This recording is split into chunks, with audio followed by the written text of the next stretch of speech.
মুরব্বীরা ঘোষণা করবে, তাদের কার্যক্রম এখন থেকে বন্ধ ঘোষণা করা হবে।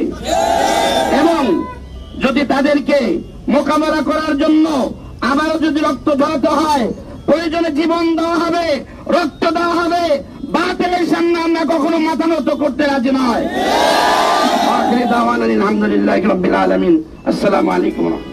দুটি কথা বলবেন বাহেলা আমান কেন্দ্রীয় জামে মসজিদের সম্মানিত ইমাম হযরত মাওলানা মোহাম্মদ গোলাম কিবরিয়া ভাই।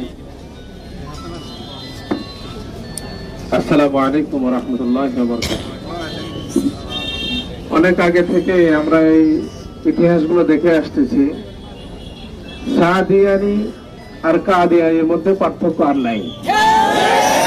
এতদিন আমাদের দেশ থেকে আমরা বলতাম যে কাদিয়ানিকে নিষিদ্ধ করা হোক, এখন থেকে আমাদের সারা দেশে একই স্লোগান, সাদিয়ানিকে এদেশ থেকে বিতাড়িত করা হোক।